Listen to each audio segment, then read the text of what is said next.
Bonjour à tous, merci pour votre présence ce matin. J'ai le plaisir d'accueillir Sébastien Béraud. Vous êtes agriculteur en Haute-Loire. Vous menez la fronde contre la mise à mort des agriculteurs. Bonjour Sébastien Béraud. Bonjour, bonjour. Oui, ben, en effet, déjà, je vous remercie de m'inviter. Merci Et voilà, beaucoup à vous. Je précise aux auditeurs de vous abonner dès maintenant à la chaîne et inscrivez-vous aussi au canal Telegram de France Liberté. Sébastien Béraud, c'est un grand plaisir de vous avoir ce matin. Il s'est passé beaucoup de choses ces dernières semaines. Je voulais vraiment avoir votre point de vue sur la situation. Clairement, on est dans une situation qui est inquiétante. On sait qu'il y a un agenda. On va parler de plusieurs choses. On va parler de la FNSEA. Vous menez la fronde contre cette mise à mort de l'agriculture et des agriculteurs. C'est pas quelque chose qui date d'aujourd'hui. Quelle est votre analyse de la situation aujourd'hui, hein? mes analyses, comme vous venez de le dire, elle est catastrophique, qu'on a affaire aux syndicats qui sont l'opposition contrôlée et qui veulent mettre en place l'agenda 2030 et qui sont en train de le faire de façon magistrale et rien ne les arrête. Et tout ça sur le dos des paysans. Donc, moi, j'essaye du mieux que je peux à réveiller les syndiqués face à leurs syndicalistes. Je leur demande de rejoindre des personnes comme moi qui soient non syndiquées et non politiques. Il faut vraiment vite se réveiller avant qu'il ne soit trop tard. Alors, j'aimerais qu'on aborde la problématique de la FNSEA. Moi, je fais un parallèle entre la FNSEA et l'Ordre des médecins. Juste pour information, l'Ordre des médecins a été créé sous le régime nazi en 1942. En l'occurrence, la FNSEA, derrière cette organisation, il y a avant tout quelques multinationales, dont le groupe Avril. Et derrière l'Ordre des médecins, il y a des multinationales de la pharma. Est-ce que vous faites un parallèle justement entre ces deux organisations et est-ce qu'on peut dire que c'est un peu des organisations mafieuses qui poursuivent l'agenda? Ah ben oui, tout à fait. Ils défendent plus les lobbies agroalimentaires que les agriculteurs par eux-mêmes. C'est plus au départ, ça avait été fait pour relancer l'agriculture après la Seconde Guerre mondiale. Il fallait reconstruire la France agricole, puisque pendant 5, 6 ans, c'était les femmes d'agriculteurs qui avaient essayé tant bien que mal de tenir l'agriculture, mais tout était chamboulé, donc il fallait tout reconstruire, recréer l'alimentation. Mais très vite, au fil des années, c'est devenu le syndicat des multinationales de l'Europe. Ils sont à la botte de l'Europe, de la politique agricole commune. Et depuis 1990, avec la politique agricole commune, eh ben, nous, les éleveurs, on a été déjà totalement abandonnés dès le départ parce que la FNSEA a été avant tout un syndicat de céréaliers.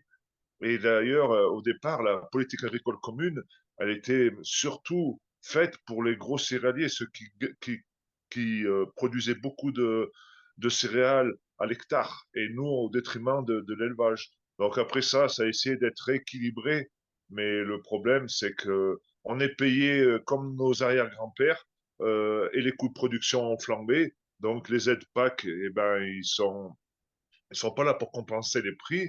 Et en plus, nos aides PAC, eh ben, elles sont pas que pour les agriculteurs. On peut regarder sur Télépac.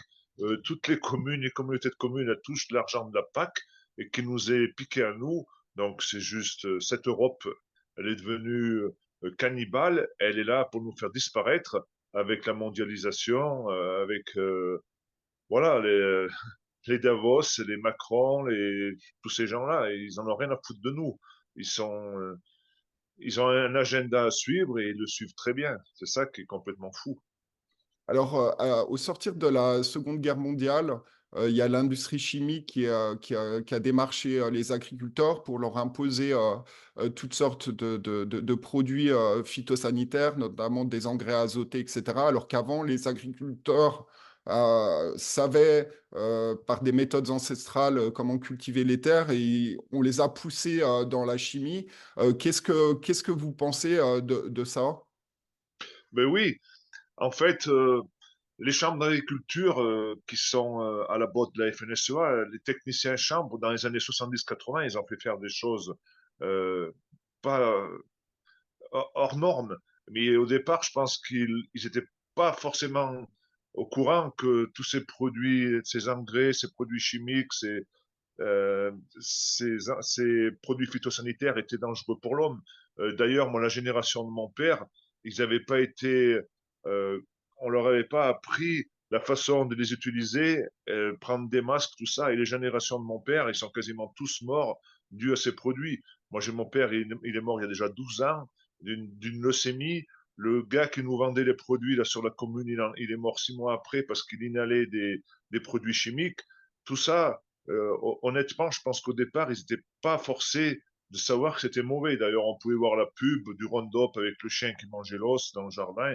Mais après, au fil du temps, ça a été prouvé que les agriculteurs des années 50 qui ont utilisé ce produit, ils sont morts avant l'heure. Et après, on a eu les certificats, on a eu beaucoup de choses qui ont été mises en place pour nous appréhender d'utilisation. Mais maintenant, ils s'en utilisent beaucoup moins qu'avant. Avant, ils faisaient tout et n'importe quoi parce qu'il fallait produire, il fallait exporter, il fallait nourrir le monde, il fallait créer du PIB sur le dos d'agriculture. D'ailleurs, à cette époque-là, on était la première puissance agricole d'Europe et la deuxième puissance mondiale. Mais ça a été tout l'un ou tout l'autre. Soit on a été vraiment des leaders, et maintenant, par contre, c'est tout le contraire. On laisse tomber l'agriculture, on signe des accords de libre-échange et on veut que les agriculteurs qui restent, ils fabriquent plus l'alimentation, mais qu'ils fabriquent des biocarburants et au travers de la méthanisation, de l'électricité et du gaz. C'est juste incroyable. Qu'est-ce que vous pensez on a bien compris qu'il y a un agenda qui est en place depuis longtemps dans l'agriculture avec les organismes génétiquement modifiés, les OGM qui sont venus des États-Unis. Qu'est-ce que vous voyez, vous, derrière les OGM, hein? Comment vous interprétez ça? En fait, moi, ce que je trouve qui est scandaleux, c'est que certains pays, ils ont le droit d'avoir des OGM. Je ne suis pas pour les OGM du tout. Mais OK, c'est interdit en France, tant mieux. Mais ce qui n'est pas normal, c'est qu'il y a des tourteaux de soja qui rentrent du Brésil et d'Argentine OGM. Chez nous, on n'a pas le droit à l'atrazine, tant mieux, c'est un désherbant sur maïs. Et en Espagne, ils ont le droit. Chez nous, on n'a pas le droit aux hormones de croissance, et tant mieux. Mais nos petits veaux qui naissent en France, ils vont se faire engraisser en Italie et en Espagne avec des hormones de croissance, et la viande, elle revient chez nous. Donc moi, j'ai l'impression que tout est fait pour tuer notre agriculture parce que on n'a pas les mêmes normes environnementales, sociales, économiques que les autres pays. Et au final, les consommateurs français ils consomment des produits pas avec les normes que nous sont imposées par l'État français ou l'Europe.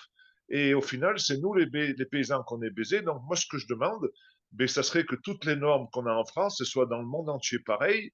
Comme ça, on n'aurait pas ces importations massives d'étrangers qui nous concurrenceraient. Parce que si à l'étranger, ils n'avaient pas le droit à toutes ces hormones de croissance, à ces soja OGM et compagnie, s'ils travaillaient comme nous, leurs produits ils auraient du mal à les vendre chez nous parce qu'il leur coûterait plus cher à produire.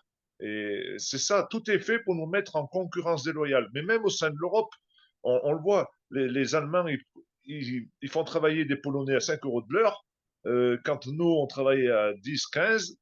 En Espagne, ils mettent beaucoup de produits chimiques sur les légumes, tout ça, le maraîchage, l'arboriculture. Et chez nous, tant mieux, on ne le met pas. Mais sauf qu'à un moment donné, on n'est plus compétitif. Donc, il faut harmoniser ces normes.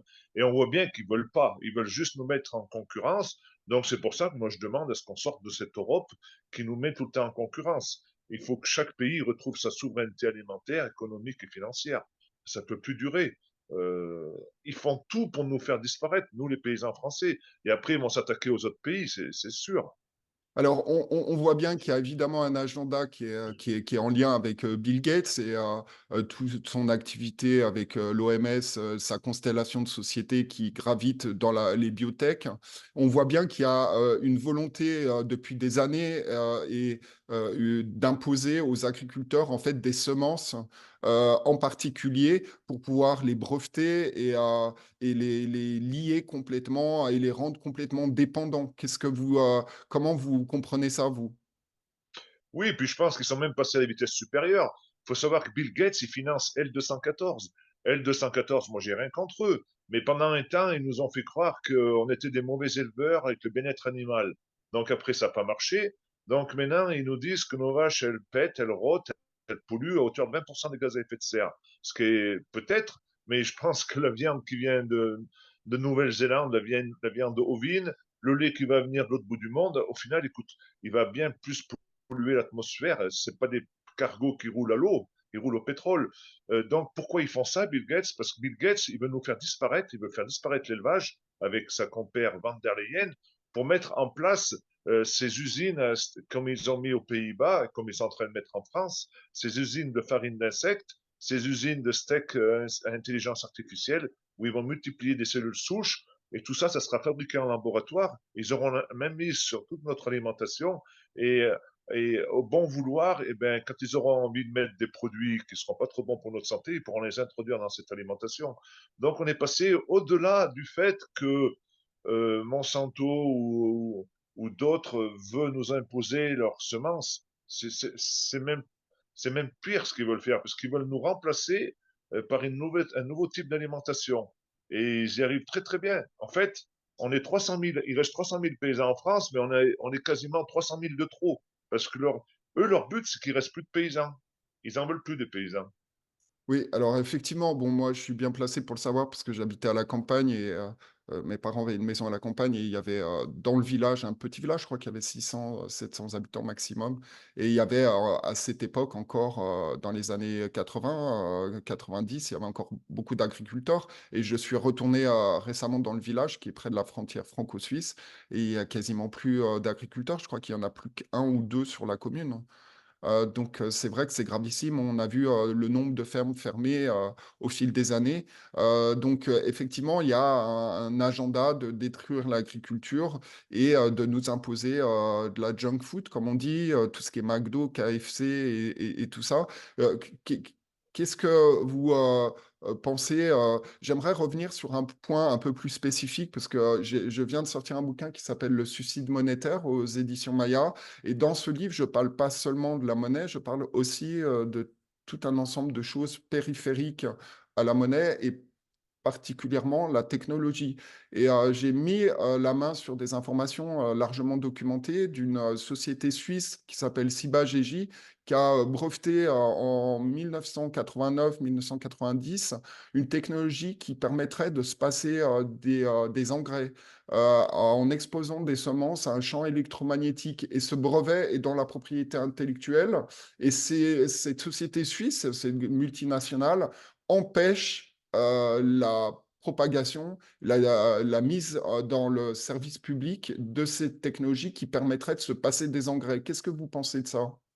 Mais je le sais parce que, en fait, c'est tout le contraire de ce qu'ils veulent nous mettre en place. Il faut savoir, aujourd'hui, on a un syndicat ultra puissant qui est la FNSEA, qui est à la tête de tous ces lobbies, les lobbies Monsanto, tout ça. Mais on sait qu'il y a d'autres alternatives. Mais les autres alternatives, ils n'ont pas le droit de les sortir. Ils n'ont pas le droit de les breveter parce que ça mettrait à mal tout le système de l'agroalimentaire, des lobbies, de l'industrie. Parce que toutes ces grandes coopératives qui nous achètent nos produits, en même temps, elles nous vendent des produits chimiques, des produits phytosanitaires. Donc, ça les mettrait à mal. Le groupe Avril, comme vous avez dit tout à l'heure, dont tu es président, le président de la FNSEA, si on mettait en place toutes ces nouvelles alternatives, eh bien, il aurait un manque à gagner énorme. Donc, c'est tout le système qu'il faut foutre en l'air. Et tout est lié, parce qu'en fait, ils veulent nous donner un revenu universel à tout le monde. Donc, ce ne sera pas élevé. Donc, ils veulent faire de l'alimentation à pas cher. Et l'alimentation à pas cher, elle passera par les laboratoires.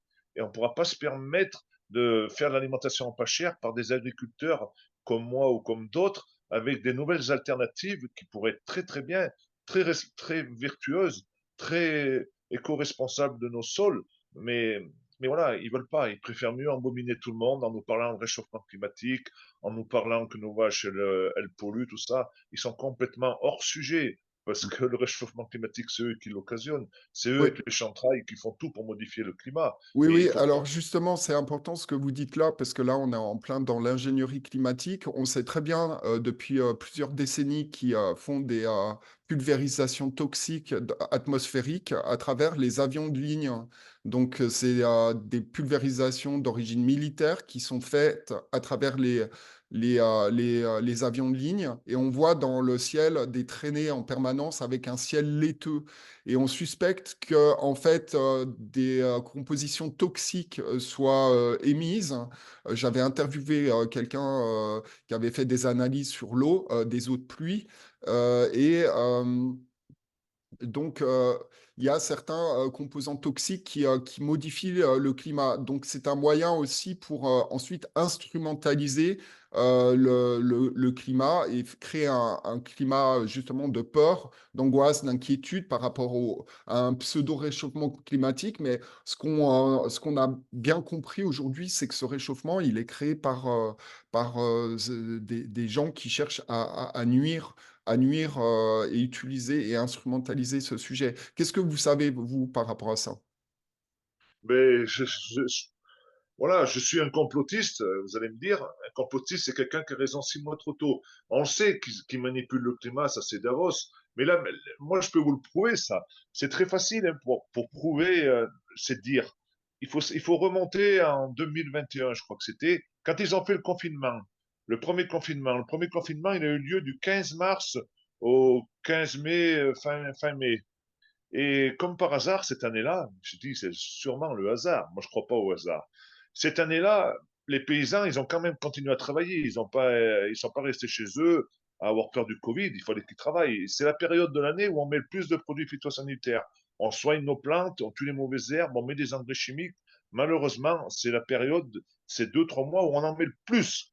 Et cette année-là, on en a mis comme les autres années. On n'a pas changé notre façon de faire, malheureusement. Voilà, on le fait au mieux, on essaye de soigner quand il y a un problème, pas systématique.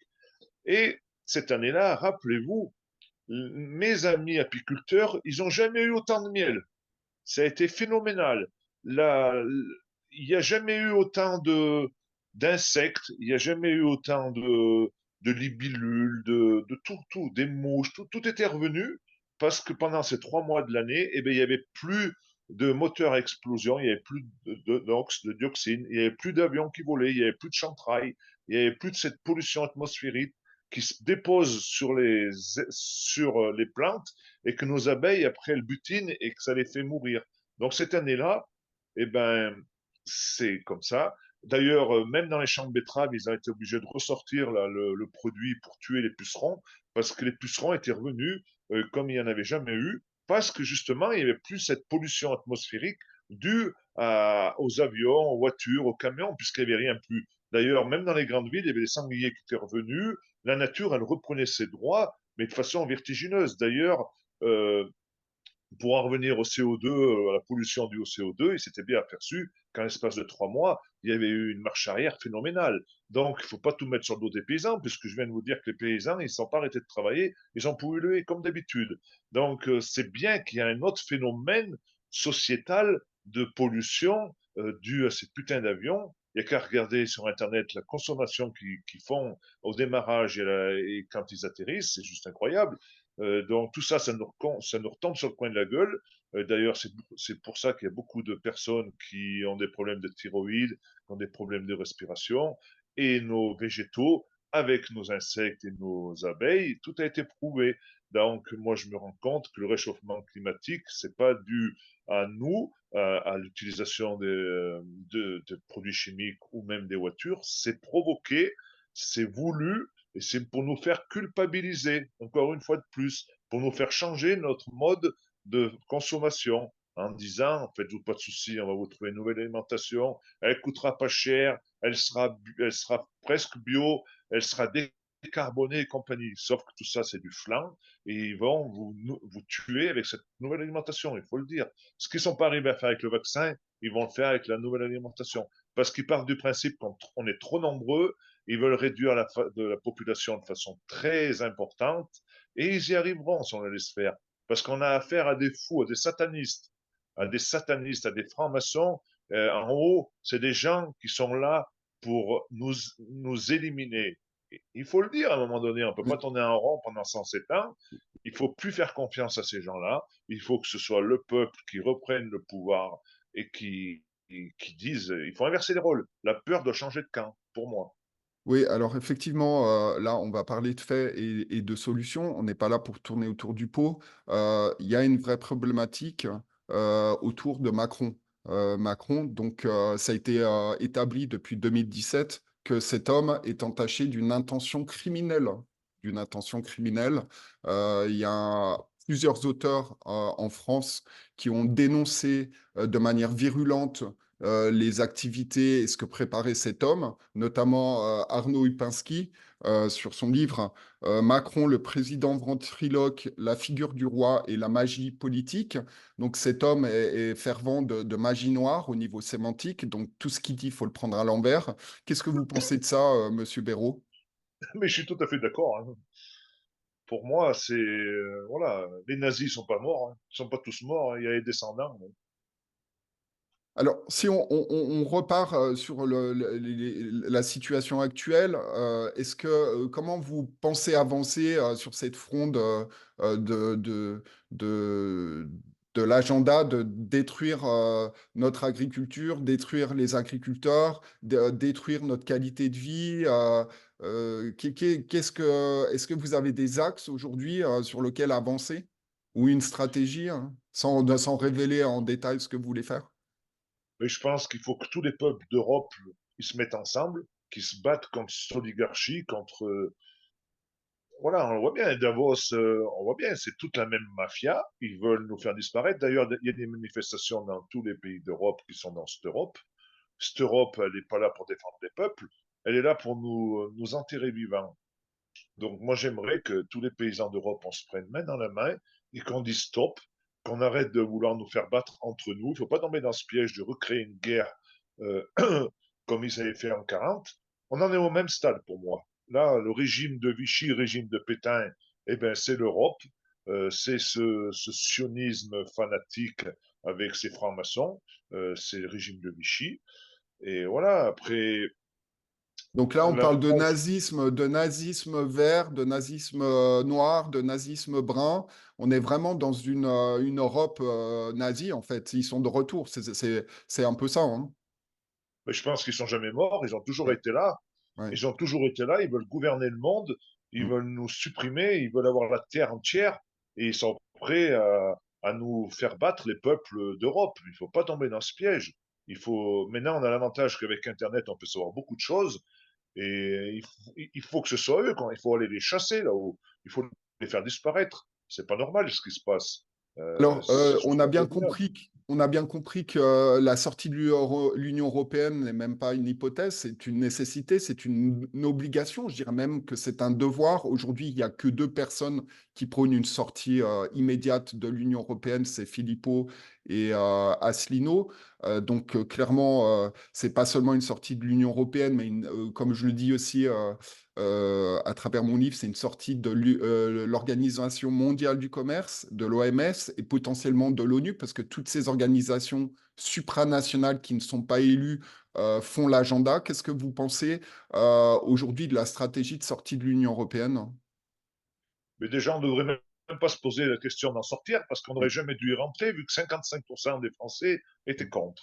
Donc pour moi, on ne devrait pas y être dedans. Mais vu qu'on nous y a mis de force, eh bien, il faudra en sortir. Je suis d'accord, il faut sortir de l'Europe, mais il faut sortir de l'OTAN, il faut sortir de l'ONU. Au minimum, il faudrait sortir cette agriculture de tous ces accords de l'OMC. C'est tout ça qui est en train de nous faire crever. Et l'agriculture, c'est le dernier pain à faire tomber. Pour le moment, ils y sont pas arrivés, mais ils vont pas tarder. On voit bien, on a perdu toute notre souveraineté électrique, nucléaire, pharmaceutique. On a bien vu pendant le Covid, il fallait aller chercher des médicaments en Inde ou je sais pas où. C'est pas normal. Le textile aussi, rien plus qui est fabriqué en France. Tout est importé. L'agriculture, 50% de notre alimentation, elle est plus produite par des paysans français, elle est produite en Amérique, en Nouvelle-Zélande, partout, sauf en France. Il faut vite qu'on retrouve notre souveraineté parce qu'un jour ou l'autre, on va le payer cash. On n'est pas à l'abri de problèmes climatiques où tout à coup il peut y avoir le retour, je ne sais pas moi, d'un tremblement de terre, d'une éruption volcanique, d'une guerre, je ne sais pas quoi, où on n'aura plus d'importation. ou même il y a des pays émergents, tout à coup, ils auront plus d'argent que nous, style l'Inde, ils auront peut-être plus de monnaie pour importer les produits qui nous sont importés chez nous. Donc le jour où on n'aura plus ces produits importés, on va avoir quoi à manger quand on n'aura plus de paysans? Ça va être dramatique. Donc il faut s'y préparer à ça. Je pense que c'est voulu tout ça. Ils veulent nous amener à la guerre civile, ils veulent que les consommateurs et les paysans s'entrefourchent, mais non, moi j'ai pas l'intention de tirer sur les consommateurs. Mais à cette vitesse-là, ça va arriver. Parce que on a connu le Covid, mais c'était juste une mise en bouche. Parce que le frigo vide, je vous promets, ça va arriver plus vite que prévu, et là, ça va être dramatique. Parce que moi, je prends souvent l'exemple de mes vaches. Moi, mes vaches, au printemps, quand il y a de l'herbe, elles restent toujours dans la pâture. Même si la clôture est pas trop bonne, c'est bon. Mais après, au mois d'août, quand il fait très sec et qu'il n'y a plus à manger, vous pouvez bien avoir la meilleure clôture du monde, 5 barbelés avec le secteur, elles sortiront quand même, parce que la faim les fait sortir. Et les animaux, les humains, on est des animaux améliorés, c'est tout. Donc à un moment donné, l'instinct animal, il sera vite de retour chez l'humain. Donc voilà, moi je mets en garde, j'aimerais qu'on n'en arrive pas là. Voilà, si je pouvais éviter ça, ce serait super. Donc pour éviter ça, il faut vraiment que le peuple se réveille et qu'on apporte une solution, une économie parallèle, une solution pour les faire plier. Mais c'est pas facile. Alors, justement, on a quand même un gros souci, c'est qu'on a un homme à l'Élysée, qui est encore en place pendant 3 ans et demi. On sait, que cet homme, est un consommateur de cocaïne. Il a un conjoint qui est un travesti qui s'appelle, Jean-Michel Trogneux. Il y a un gros souci dans la gestion sanitaire avec, la création d'un conseil de défense illégal. 40 000 morts estimés sur la situation par rapport au Covid. C'est la première fois dans l'histoire de France qu'on écarte le patient du médecin. Ensuite, il y a eu des brigades qui ont été envoyées dans les EHPAD pour administrer du Rivotril à nos aînés. Il y a de la magie noire politique en permanence. On a affaire à un personnage qui est un menteur pathologique. Il fait de l'inversion du langage. Il y a un népotisme et une corruption généralisée. Tous les amis, tous ses potes, ses copains qui se font élire à droite à gauche. Et il y a aussi une vente à la découpe de nos fleurons français, notamment Alstom et d'autres. Et puis il y a évidemment cette pierre angulaire qui est la franc-maçonnerie, qui est un peu la secte et la mafia de la République. Comment, sans compter encore aussi une complicité dans la destruction de Notre-Dame, parce que clairement, derrière l'incendie de Notre-Dame, on sait très bien qui il y a, notamment la franc-maçonnerie qui déteste la religion catholique, on le sait, en plus du peuple et de la royauté. Donc, qu'est-ce que vous pensez de tout ça? Est-ce que vous ne pensez pas que finalement, il y a quelques têtes qui doivent tomber et très rapidement maintenant, parce que ces gens-là sont aux commandes, sinon ils vont organiser notre mise à mort. Est-ce que la tête de Macron, Larcher et Fabius au Conseil constitutionnel doivent tomber? Oh ben oui. D'ailleurs, moi, il y a 15 jours au salon d'agriculture, j'étais allé au salon pour huer Macron et pour le foot dehors. Sauf qu'on pouvait pas le foot dehors tellement qu'il y avait des CRS, aussi bien en civil qu'en uniforme. Ils étaient plus nombreux que nous. Mais quand il a voulu faire son débat, là, j'étais invité pour y aller. Les syndicalistes voulaient m'emmener, mais moi j'ai refusé. Ça sert à quoi d'aller discuter avec un menteur pathologique qui, euh, qui est nourri à la cocaïne, qui a le cerveau qui fume la moitié du temps?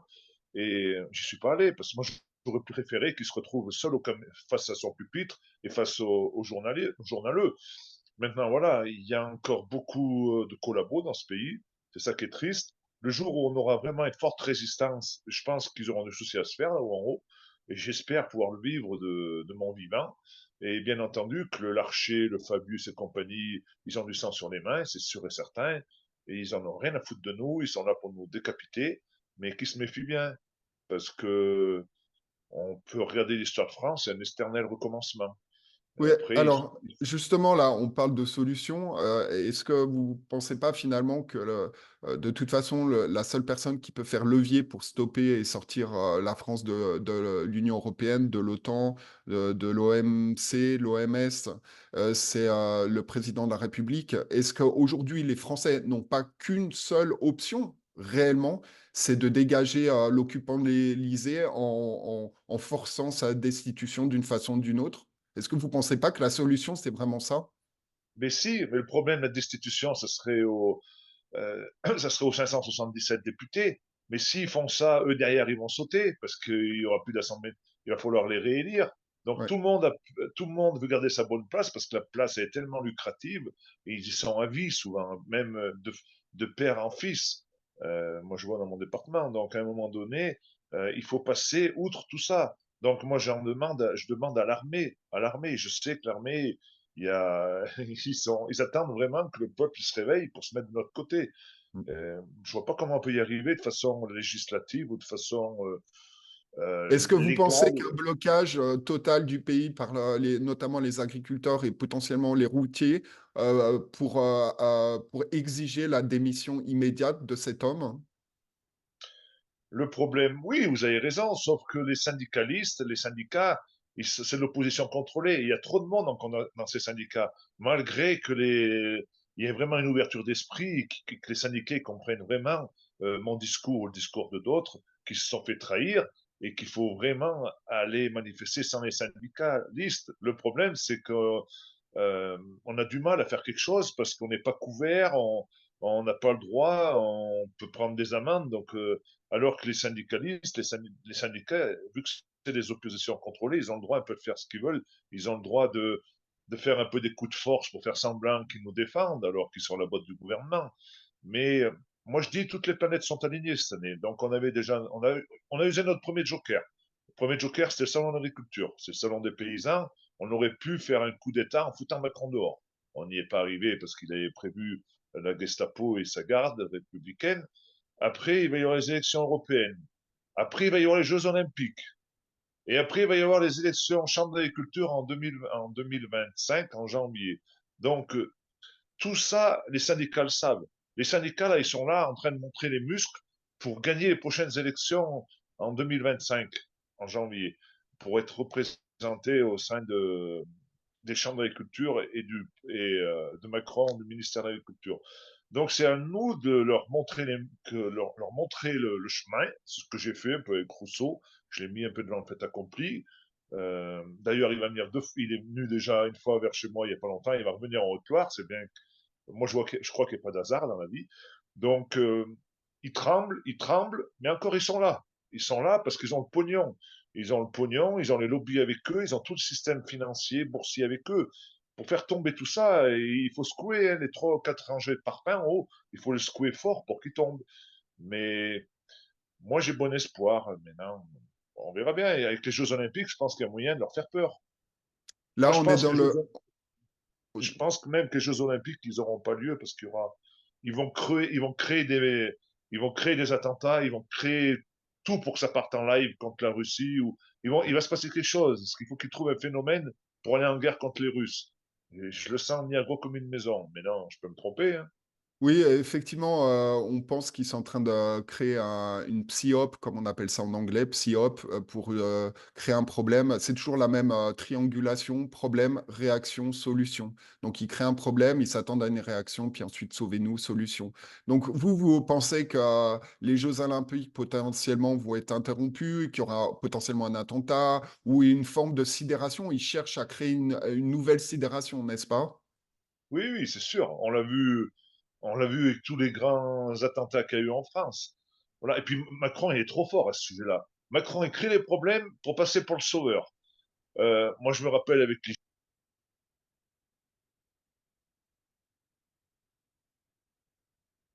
Vous j'ai été m'entendez? coupé. Oui, je me rappelle avec les Gilets jaunes, quand il avait fait semblant de faire son débat, et le jour où il a voulu remettre cette solution face au débat, comme par hasard, c'est le jour où Notre-Dame l'a cramé. Donc, il faut arrêter de nous prendre pour de la peine 3 semaines. Moi, je ne crois pas au hasard. Après, il a le chic pour nous mettre dans la merde et pour essayer de passer pour le sauveur, pour maintenir son électorat autour de 20-25%. Puisqu'aujourd'hui, avec cette pseudo-démocratie, on arrive à être élu avec 25%, même pas 25% des voix. Donc, et pour les syndicats, c'est exactement pareil. Donc, il Alors, juste faudrait. un point, justement, pour l'élection de Macron. On sait très bien que Macron a obtenu beaucoup plus de suffrages dans tous les bureaux où il y avait des votes électroniques. Donc, on suspecte une fraude ou une fraude aux élections présidentielles. Est-ce que vous pensez que, comme en Suisse, comme en Suisse, finalement, le vote électronique devrait être interdit? Ah ben oui, on l'a vu en Amérique avec Trump. Ah, mais c'est sûr que ça devrait être interdit. Voilà. Moi, je pense qu'il y a des modèles à suivre. Le modèle suisse, moi, il me plaît pas trop mal, même s'il y aurait des améliorations à faire. Il faut remettre les référendums, ce qu'en France, ils savent pas faire, ou quand ils le font, ils passent malgré le référendum. On l'a vu avec l'Europe. Voilà, il y a pas, il y a plus de démocratie en France. C'est une dictature qu'on a à faire. Une pseudo-dictature, une pseudo-république qui est en train d'endormir les gens. Mais voilà, aujourd'hui, eh ben, faut remercier des personnes comme vous, les médias indépendants qui sont de plus en plus écoutés, et les médias mainstream, j'espère qu'ils seront de moins en moins écoutés et qu'il va falloir qu'ils se bougent. Sinon, c'est plus normal de ne pas faire passer la bonne information. Alors là, on a parlé avant tout de profane. J'aimerais basculer un petit peu plus sur l'initiatique. Je parlais de Notre-Dame et l'incendie de Notre-Dame. On sait que pour détruire un pays, il faut détruire sa spiritualité. Est-ce que vous êtes quelqu'un qui avait la foi? Est-ce que vous pensez que des forces sont en présence pour nous aider à surmonter ces forces ténébreuses? Ah oui, c'est ça qui va nous faire gagner. C'est qu'on a. Moi, j'ai la foi. Je me rends compte que je me suis toujours trouvé au bon moment, au bon endroit. Là, quand je suis monté plusieurs fois à Paris, je sais que j'ai des étoiles, les étoiles de mes parents qui m'aident. Voilà. Et ça, ils pourront pas nous l'enlever, les satanistes. Et je pense avec la foi du Christ, parce qu'on sait que Macron, les francs-maçons, c'est des antichrists. Et on sait qu'ils font des prières satanistes. Ce qu'ils font, c'est complètement fou. C'est pire qu'Hitler. Donc, voilà, à mon avis, ils peuvent se faire avoir comme ça, parce qu'il faut qu'on retrouve notre croyance. Moi, voilà, je suis pas là pour critiquer les religions. Il faut qu'on retrouve nos croyances parce qu'on les a perdues. Et ça, c'est pas bon. C'est comme ça qu'ils sont arrivés à nous manipuler, nous faire perdre nos libertés, à nous entretenir avec une certaine forme de façon de vivre par on se rend compte que le travail, c'est plus la première idée des Français. Maintenant, c'est plus les loisirs. Mais je pense qu'il faut inverser ces choses. Il faut que chaque Français comprenne qu'il faut arriver à se nourrir par soi-même. Moi, je le vois bien, ces grandes villes. Paris, pour moi, c'est une prison en ciel ouvert. Un jour ou l'autre, ils vont le regretter. Il n'y aura pas assez de rats pour qu'ils se nourrissent. Donc, je leur conseille de revenir dans les campagnes, de se nourrir à 25-30% en faisant du jardinage, en ayant des poules, des lapins. Voilà. Parce que là, on n'est pas sur le bon chemin. On est sur le chemin de la facilité et tôt ou tard, on va le payer très, très, très cher. Il faut vite retrouver. Il faut plus aller. En fait, le français ou même l'humain, il est obligé de croire en quelque chose, en une religion. Mais c'est plus la religion d'un Dieu. Maintenant, c'est la religion, que je sais pas comment vous expliquer.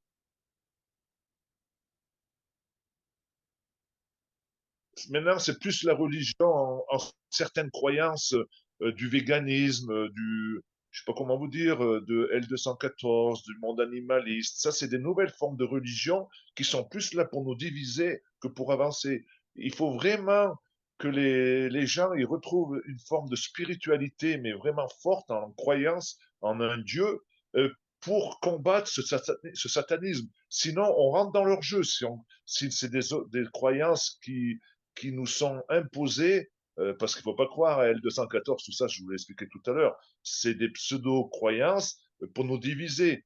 Euh, voilà, et on le voit bien, la gauche, la droite, chacun un peu ses petits rites, mais on n'avancera pas avec ça. Et voilà, moi, vous avez tout à fait raison.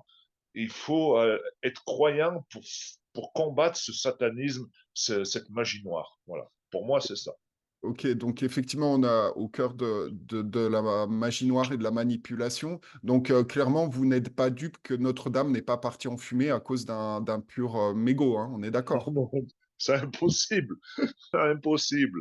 Et je sais pas comment ils ont fait, mais ils étaient bons, les gars, pour faire cramer des, pou- des poutres qui avaient été coupées à la bonne lune, qui avaient des. Alors, ce qu'on a entendu, c'est qu'il y a une société qui est venue, soi-disant pour, reposer, un produit sur les poutres, contre les insectes et cetera, alors qu'il y en a pas besoin. C'est des poutres en chêne qui datent de qui sont très vieilles. Ils ont apparemment badigeonné toutes les poutres de Thermite 7. Vous avez entendu parler de ça? Donc c'est un produit qui est inflammable et qui permet de créer un brasier, en très peu de temps. Vous avez entendu parler de ce Thermite 7? Oui, oui, mais c'est sûr qu'il a fallu qu'il y ait quelque chose.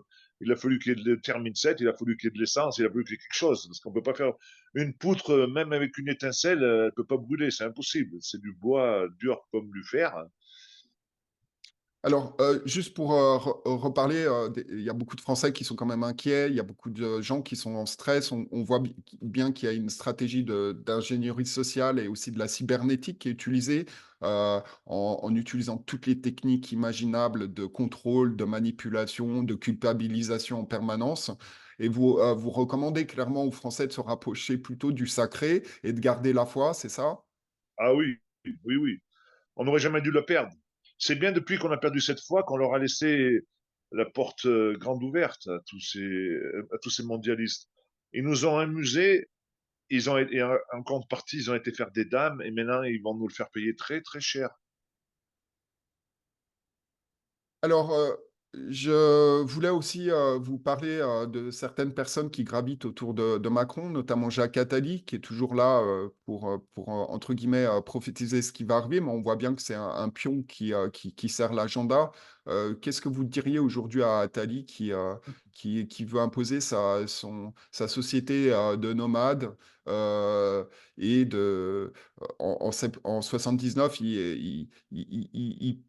il anticipait que les gens iraient eux-mêmes à l'abattoir. Comment vous interprétez ça? Il a eu tout ce qu'il a écrit, eh ben, ça s'est passé. C'est très très visionnaire, hein, le sioniste Attali. Voilà, on commence à le connaître. Moi, pour moi, c'est un nazi, ce gars, c'est pas possible. Euh, voilà, il est très très fort, il est bien accompagné, il a tous les sionistes avec lui, tous les francs-maçons, les Harari et compagnie. Voilà, son plan, il marche à merveille. Pour moi, ce gars, c'est le pire homme que la France n'ait jamais connu. Tous, toutes ses prédictions, elles arrivent parce que lui, il tient tout le monde. Et voilà, il a mis en place Mitterrand, il les a tous mis en place. C'est chapeau bas, le gars, hein. Alors, Sébastien Béraud, je pense que moi, comme vous, gardons confiance dans la capacité du peuple à se réveiller, même dans les pires situations, parce que la France a 2000 ans d'histoire. On est face quand même à des forces qui sont très fortes actuellement, avec un agenda qui ne cesse d'avancer, une sorte d'engrenage. Est-ce que vous pensez potentiellement qu'on pourrait se défaire de ce nazisme qui est en train de s'installer à vitesse grand V, à ressurgir, qui n'est jamais mort, comme vous l'avez dit tout à l'heure, et que la Russie peut jouer un rôle pour nous libérer de ce nazisme potentiellement? Bon, ben allez, je vais le dire, hein, parce que voilà, je pense qu'à un moment donné, il faut le dire. Bien entendu, la Russie, c'est les premiers ennemis du nazisme. On peut le voir. À travers l'histoire de France, c'est toujours eux qui combattu le nazisme. D'ailleurs, pourquoi ils combattent les Ukrainiens? Parce qu'il y a les régiments Azov, c'est des nazis. Ils sont jamais morts, les nazis, en Pologne et compagnie. Donc, bien entendu que Poutine, voilà, il n'a pas que des qualités, il a sûrement des défauts. Mais à ce sujet-là, je pense que le nouvel ordre mondial, les Harari, les compagnies, là, tous ceux qui vont à Davos chaque année à côté de chez vous, là, ou en Suisse, je pense qu'un jour ou l'autre, qu'ils se méfient bien qu'il ne reçoit pas une bombe sur la tête. Parce que lui, s'il y en a un qui peut les faire disparaître, pour moi, c'est Poutine. Il n'y en a pas 50, c'est lui. Voilà, Trump, peut-être. Mais c'est des souverainistes, c'est des patriotes, c'est des gars, ils ont défendu leur pays. Nous, on n'a plus personne qui défend notre France. On aime ou on n'aime pas Poutine. En attendant, depuis qu'il est en place, eh ben, l'économie de la Russie, elle s'est développée, hein. Et Poutine, c'est pas un alcoolique comme Staline et comme ses prédécesseurs, hein. Ils ont avancé, ils ont développé. En plus, maintenant, avec cette météo qui change, on sait pourquoi. Eh ben, il a énormément d'hectares de bonnes terres agricoles dans le nord de la Russie le jour où il va les mettre en ordre de marche. D'ailleurs, il donne de la terre à ses habitants russes pour produire. La Russie, ce qu'elle a, elle a tout pour réussir. Elle a le gaz, elle a une armée flamboyante, elle a des bonnes terres, elle n'a pas besoin, elle est autonome pour tout. Et, et elle a un avantage sur les autres, c'est qu'elle peut pas voir les nazis.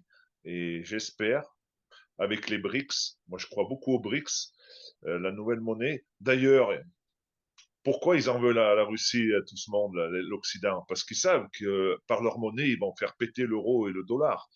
Et pourquoi Sarkozy, à l'époque, il avait fait venir Kadhafi sous une toile de tente, tapis rouge, et après, quand il a compris qui il était, il l'a fait assassiner parce que Kadhafi était prêt à mettre une monnaie forte en Afrique, qui allait rivaliser avec l'euro et le dollar. Le nerf de la guerre, c'est l'argent, c'est l'économie, et on voit bien qu'en ce moment, on est en perte de vitesse. Euh, et ils l'ont bien cherché. Et j'espère, j'ai pas peur de le dire, que les BRICS, ils vont nous la mettre bien profond parce qu'on l'aura bien cherché. Et j'espère qu'un jour, ça va tourner chez nous en France et qu'on va aller du côté des BRICS au lieu d'aller du côté des Américains parce que on est sous ambassade américaine depuis la Seconde Guerre mondiale et même avant. En 40, ce sont mieux les Russes qui nous ont sauvés du nazisme que les Américains qui sont arrivés à la fin. Parce que comme ils ont fait, c'était très facile. Hein. Ils ont tout bombardé, ils ont fait autant de morts que les Allemands nous ont fait des morts. Et c'était obligé, c'est comme quand ils vont en Irak, ils tuent tout le monde, comme ça au moins ils sont sûrs. Et pour des pseudo-guerres qui n'avaient pas lieu d'être, pour des armes chimiques qu'ils n'ont jamais trouvées, qu'ils savaient qu'il n'y en avait point, ce sont des fous. C'est des fous là-bas en Amérique. Et fort de constater qu'avec Trump, il n'y a pas eu de guerre. J'espère que Trump il va revenir et j'espère que la guerre en Ukraine va s'arrêter tout de suite, la guerre en Palestine aussi. Voilà. Mais moi, je crois en certains peuples. Le peuple russe, c'est un peuple allié à la France, c'est pas un peuple ennemi. Donc, il faut pas que Macron il se trompe d'ennemi. Mais on sait que Macron, il est sur un agenda. Je pense pas que Macron il soit fou. Macron, il est en train de mettre en place ce qu'on lui a dit de mettre pour les Rothschild. Les Rothschild, on sait qui c'est. On sait qu'à la veille de la Seconde Guerre mondiale, c'était eux qui détenaient l'argent avec le sionisme. Aujourd'hui, c'est exactement pareil. C'est un éternel recommencement, ce monde dans lequel on vit. Mais espérons que les BRICS et la Russie, c'est dommage, on ne devrait pas tenir compte des autres pays. Ça devrait être au peuple français de se sauver par lui-même. Mais j'ai bien peur que le peuple français ne soit pas assez éveillé parce que les médias leur ont retourné le cerveau, parce que le vaccin du Covid les a assagis, les a manipulés. Il ne faut pas avoir peur de le dire. Maintenant, voilà, on verra bien. Alors, justement, je vous parle de la Russie, c'est pas par hasard parce qu'il y a pas mal de prophéties, notamment Nostradamus, qui ont prédit en fait, une invasion, de l'Europe par, la Russie, mais, on pourrait voir cette invasion comme «une libération» entre guillemets, donc ce n'est pas anodin, il y a certains signes, malgré tout, bon, je crois qu'on a tous compris qu'il y a les Américains derrière l'Ukraine, ils font une guerre par proxy, donc il y a énormément de propagande pour soutenir, le dictateur Zelensky et toute leur magouille. Et comment vous expliquez qu'autant de Français se laissent prendre dans cette propagande intense avec toutes les chaînes de télé? Mais je trouve que quand même, depuis 3 ans, les Français sont en train de se réveiller par rapport à l'Ukraine. Mais parce que quand vous avez BFM TV et que vous avez des retraités qui ont rien d'autre à faire que de regarder la télé, à force de regarder la télé, eh ben, ils vous imprègnent, ils rentrent dans votre subconscient. Mmh. Rappelez-vous, il y a quelques années, les premières publicités, quand il y avait juste 3 chaînes de télé, à force que votre subconscient il regarde cette putain de pub, eh ben, vous alliez dans la grande surface, vous faisiez vos courses et au dernier moment, vous tombiez sur cette pub, que vous n'en aviez pas besoin et vous l'achetiez parce que vous l'aviez tellement vu à la télé. Là, c'est exactement pareil, c'est la propagande. Et, euh, et je sais très bien qu'il y a des journalistes qui voudraient pas, mais ils sont obligés, sinon ils perdent leur boulot. C'est tout mis c'est de la mise en scène, ils sont très très forts pour faire passer des messages qui sont complètement le contraire de ce qui se passe en réalité sur le terrain. Donc, moi, Heu, j'ai j'ai encore, 2 questions. On arrive, assez proche de la fin de cette interview, Sébastien, Béraud. La première, c'est, j'ai entendu dire que vous étiez rapproché de Christine, Devier-Joncourt, qui a dit, qui révèle certaines choses, sur l'agenda. Est-ce que vous avez, des projets, de travailler sur, quelque chose avec elle? oui, oui, on a présenté un projet avec elle il y a 2 jours sur TVADP, la taxation financière à hauteur de 2% sur toutes les transactions financières en France. carte bleue et compagnie, emprunt. On peut pas aller taxer la bourse parce que il faudrait sortir de l'Europe, il faudrait qu'on ait l'aval de tous les pays, donc on peut pas. Mais déjà, rien qu'avec ça, on pourrait récupérer 80 milliards d'euros chaque année et ça pourrait permettre d'augmenter tous les salaires des Français de 25%.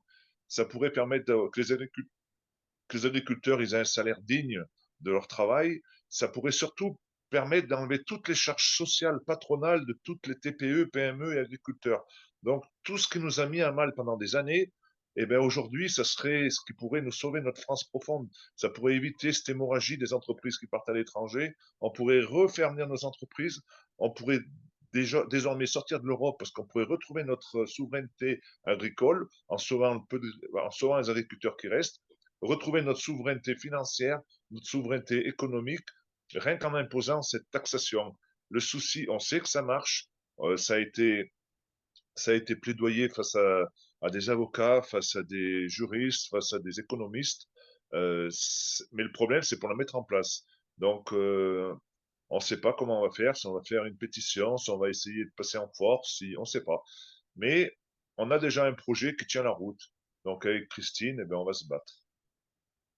Concernant la monnaie, je suis l'auteur du Suicide monétaire aux éditions Maya et je mets en avant le fait que l'euro est une monnaie de singe et il crée de la monnaie à partir de rien sans contre-valeur productive. Qu'est-ce que vous pensez du retour à l'or, l'argent métal pour adosser la monnaie, qu'elle soit adossée à un actif réel et qu'elle puisse pas être manipulée ni les taux d'intérêt? Vous êtes pour un retour, vous seriez pour un retour à un franc français officiel 100% adossé à l'or et à l'argent métal pour faire revenir la confiance et la prospérité dans ce pays? Mais bien entendu. L'euro, on s'est fait baiser d'avance. Dès qu'on a mis l'euro avec le Deutsche Mark, parce que c'était les deux puissances élites de l'Europe, eh ben, le Deutsche Mark, on s'est fait rouler dans la farine, ils étaient beaucoup plus forts que le franc, je vous apprends rien. Et ils sont partis avec le double, je crois qu'ils sont partis avec 60 euros, 60 000 euros par tête de pipe d'avance sur les Français. Donc on s'est fait avoir. Et maintenant, les Allemands, avec le problème du gaz russe et compagnie, ils sont en train de perdre beaucoup de parts de marché au niveau de l'industrie. Je pense qu'eux aussi ils commencent à en avoir soupé de l'euro. Pourtant, ils avaient un sacré avantage à y être. Mais bien entendu qu'il faudrait retourner à un franc adossé à l'or, une valeur refuge ancestrale, et plus à une valeur où c'est la bourse, où c'est des spéculateurs qui décident du jour au lendemain la valeur de notre monnaie. On s'est fait avoir, mais propre. Alors, juste une question aussi concernant l'immigration, parce que j'ai cru entendre dire que c'était pas tellement votre problème ou que vous n'étiez pas concerné par ça. Est-ce que c'est parce que vous êtes en Haute-Loire et que vous n'êtes pas gêné par cette submersion migratoire, notamment du Maghreb et cette immigration de masse qui est prônée par Emmanuel Macron et les globalistes? Oui, on est un peu moins touché en Haute-Loire, quoique ça commence à arriver. Mais moi, c'est des sujets, j'ai tellement à faire déjà au niveau de l'agriculture et tout ce qui est para-agricole. Moi, je voulais pas trop aller sur ce sujet pour pas être extrémisé et montrer du doigt en disant, ouais, tu as été soutien de Zemmour, tu es un extrémiste, tu es un facho, tu veux pas. Je suis conscient qu'il faut remettre des frontières en France déjà pour les flux migratoires. Euh, le problème qu'on fait, c'est tout ça, c'est voulu. On va créer la guerre chez eux, on va leur piquer leurs richesses.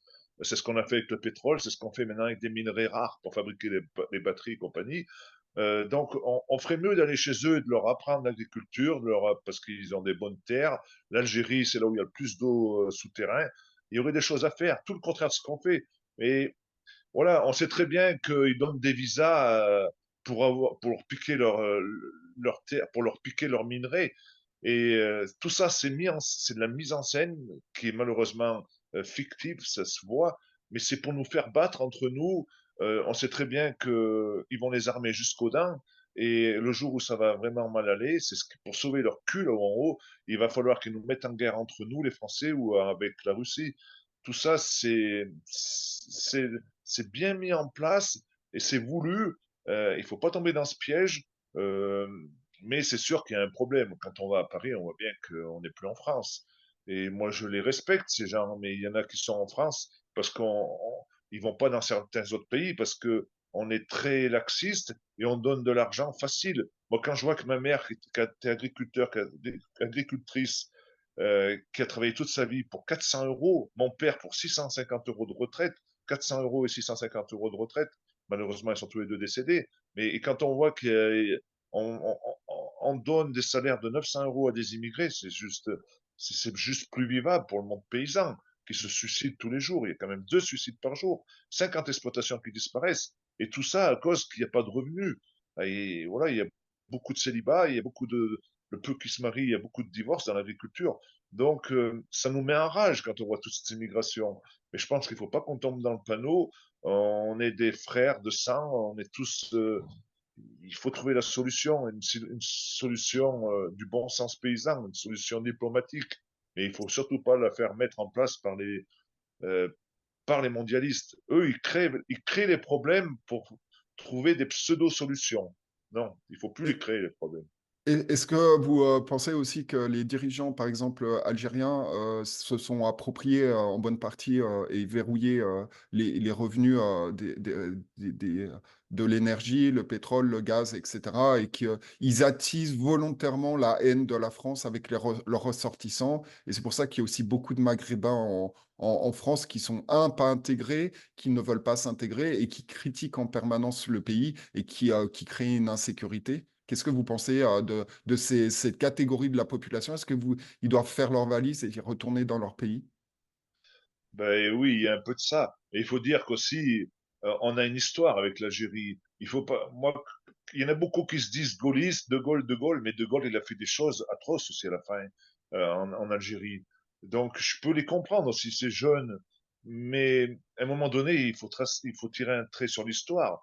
Et il faut reconnaître que la France, elle a fait des crimes de guerre là-bas.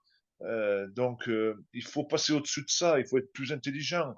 Moi, je trouve que c'est pas normal qu'on fasse venir des Algériens et des Marocains en France et qui sifflent la Marseillaise et qui brûlent le drapeau français. C'est pas normal tout ça. Il faut savoir faire la part des choses. Mais il faut que chacun y mette du sien, aussi bien le gouvernement algérien que le gouvernement français. Et eux, ils n'ont pas l'intention. Eux, ça les arrange que, qu'on mette la France à sac, qu'il y ait toujours cette insécurité. Comme ça, au moins, ils font ce qu'ils ont à faire dans leur coin. Euh, Est-ce que vous êtes pour la résiliation immédiate des accords privilégiés avec l'Algérie au niveau migratoire pour mettre un terme à ces abus et à cette zone de non-droit au niveau migratoire? je pense, maintenant, moi, je suis pas un spécialiste de l'immigration, hein. Moi, déjà, j'en ai bien assez avec l'agriculture, à défendre mon agriculture, qui pour moi est le plus beau métier du monde. Après, c'est sûr qu'il y a des choses qui devraient pas avoir lieu comme elles se passent au niveau du pacte franco-algérien et de l'immigration. Après, pour vous dire si c'est la solution réelle, je sais pas, hein, je suis pas connaisseur. Voilà. On Moi, mon arrive seul, à la fin de cette interview, Sébastien Béraud. Est-ce que vous avez un message à donner aux Français aujourd'hui, un message de confiance, d'optimisme? On a expliqué aussi qu'il faut garder la foi en l'avenir. Qu'est-ce qui est pour vous le plus important, le message le plus important à communiquer aujourd'hui aux Français? mais je communiquerai aux Français qu'il faut qu'ils reprennent la foi en eux, qu'il faut qu'ils reprennent confiance, qu'il faut qu'ils arrêtent la télé et que l'avenir, c'est pas à nos gouvernants à l'apprendre. L'avenir, il nous appartient à nous. C'est à nous de décider de notre avenir en la mémoire de nos anciens, tout ce qu'ils ont fait pour nous, en nous laissant une certaine France. Eh bien, nous, on doit transmettre la France de nos anciens à nos enfants. Donc, on se doit de faire les choses le mieux possible pour nos enfants, pour qu'il n'y ait rien à nous reprocher. On ne doit pas vivre avec des reproches, on ne doit pas vivre avec, comment dire, des choses qui nous sont imposées par l'État actuel, l'État nazi. C'est à nous de prendre en main notre avenir et seulement à nous. Et tant qu'on n'aura pas compris ça, on sera à côté de la plaque. Il faut qu'on se prenne tous ensemble, qu'on arrête ces divisions, ces égaux, qu'il faut qu'on retrouve la fraternité, parce que pour eux, mieux on sera divisé, mieux ils régneront. Donc arrêtons ces divisions et retrouvons la paix et ayons une croyance, ayons la foi comme l'avaient nos anciens, et je suis sûr que moralement, ça ira déjà mieux. Merci beaucoup, Sébastien Béraud. Je rappelle aux auditeurs que vous êtes agriculteur en Haute-Loire. Haute-Loire. Inscrivez-vous maintenant sur la chaîne YouTube de France Liberté.